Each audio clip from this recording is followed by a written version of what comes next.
Eu achava o Akazu um monstro, um assassino impiedoso, um demônio que tirou do fandom de Kimetsu no Yaiba aquilo que eles mais amavam. Mas aí, eu conheci o Hakuji. Eu sou o Luca Biliato e aqui no Traz Sua Visão a gente transforma animes em lições de vida.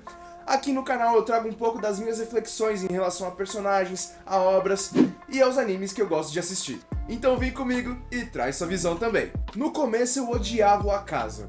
Eu só achava ele um personagem maneiro, com um design mais da hora, assim. E esse ódio não era só porque ele tinha matado o Rengoku, embora isso fosse motivo suficiente pra muita gente.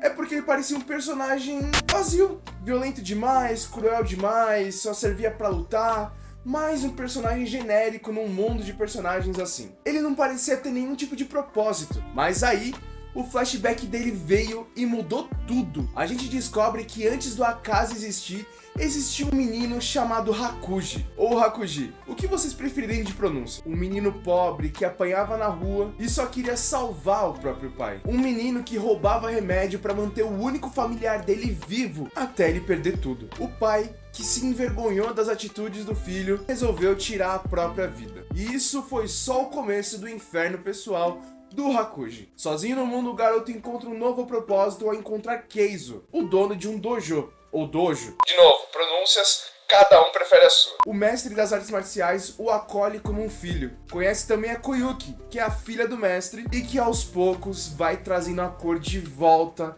pra vida do nosso pequeno Hakuji. E pela primeira vez ele tinha esperança, pela primeira vez ele estava feliz. E foi aí que o destino resolveu agir e tirou tudo dele mais uma vez. No dia em que Hakuji seria aceito como genro, casaria com Koyuki e herdaria o dojo, ou dojo, de novo, pronúncia, um rival envenena o poço da casa. Koyuki e Keizo morrem e Hakuji perde tudo mais uma vez. Nesse dia, tomado por uma fúria incontrolável, ele mata 60 pessoas no soco. É começar a gravar que todo mundo resolve ir trabalhar, sair de casa, andar de helicóptero. É impressionível. E é nessa fúria, nesse desespero sem fim que o Muzan o encontra. E aí, o nosso Michael Jackson oferece uma saída, oferece uma fuga para esse sentimento que corroía o Hakuji por dentro. E o garoto não queria poder ali, ele só queria esquecer. E o Muzan oferece justamente isso para ele, um corpo mais forte, uma mente anestesiada e uma eternidade sem dor. E aí entra uma coisa que eu não entendi muito bem, agora tentando relembrar e tudo mais. Ou o trauma fez ele esquecer de tudo, que eu acho que é o caso, me corrijam por favor nos comentários se eu tiver errado. Ou o Muzan ofereceu uma forma de apagar as memórias dele assim que ele virasse Oni. Mas eu acho que tem a ver com o trauma. Ele suprimiu essas memórias e se tornou, por fim, Akaza. Só que o Hakuji não morre. Como eu disse, ele se reprimiu, ele se restringiu, ele se escondeu. E a máquina de matar, conhecida como Akaza, chega ao mundo. E agora um recado muito especial. Essa fanart aqui foi feita por um aluno que mal sabia desenhar uma semana atrás.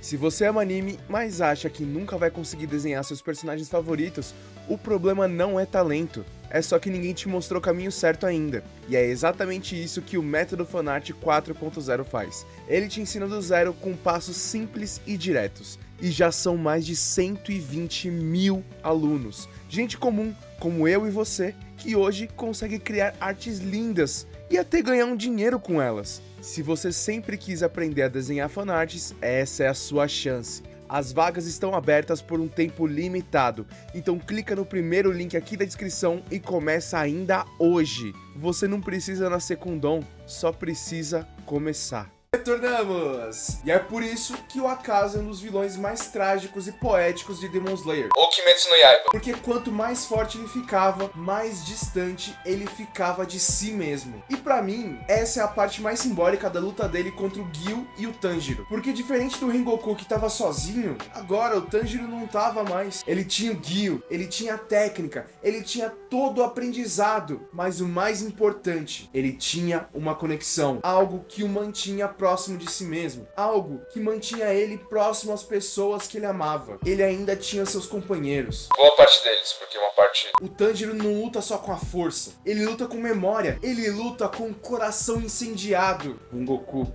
foi por você. E quando tudo parecia perdido, mesmo quando o pescoço do Akaza foi cortado e ele não morreu, é aí que a gente tem a maior virada dessa história. Porque o corpo dele resiste, ele persiste, mas a mente cede. Nesse momento, Hakuji vê o pós-vida. E prestem atenção, porque eu disse Hakuji, não Akaza. Ele reencontra seu mestre, ele reencontra a Koyuki. E aí, ele ouve a frase que define toda a sua trajetória. Você já fez o bastante, Hakuji. E nesse momento, é ele quem escolhe parar de lutar. A morte do Akaza não vem pelas mãos de ninguém, vem pela própria escolha. No final, é a escolha de deixar de ser um monstro pra voltar a ser um humano. E quando eu paro pra pensar nisso tudo, isso me pega demais, cara. Demais! Porque eu já fui esse cara, eu tive essa conversa hoje com uma amiga minha. Eu já fui alguém tomado pela raiva, tentando provar que eu podia ser forte. Alguém que esqueceu os motivos da raiva, mas manteve o sentimento. Alguém que carregou cicatrizes sem nem lembrar de onde elas vieram. E uma coisa que eu falei pra ela e que é extremamente difícil é que a gente precisa aprender a lidar com esse sentimento, com as frustrações, com a raiva. É um equilíbrio tão tênue, é uma coisa tão difícil e é uma luta diária, porque às vezes a gente age por impulso, por feridas que nunca foram curadas, por algum luto que não foi resolvido, e aí a gente se perde tentando vencer. E o Akaza me ensinou que o mais importante não é a força que você ganha, mas o motivo pelo qual você continua lutando dia após dia. E se esse motivo já não é mais seu, talvez seja a hora de parar. Talvez esteja na hora de lembrar de quem você era antes dessa dor e de pensar em quem você vai ser depois disso. No final das contas, o que é que te define? Suas escolhas ou a sua dor? E se esse vídeo te tocou, me conta aqui nos comentários. Qual parte da história do Akaza mais mexeu com você? Aproveita, se inscreve no canal e deixa seu like. Isso me ajuda muito a divulgar esse conteúdo para mais pessoas. E se quiser continuar essa jornada, fica por aqui, porque esse é o primeiro vídeo da nossa série de Demon Slayer. O Akaza foi um personagem que me marcou muito enquanto eu tava lendo o mangá, e agora assistindo o filme...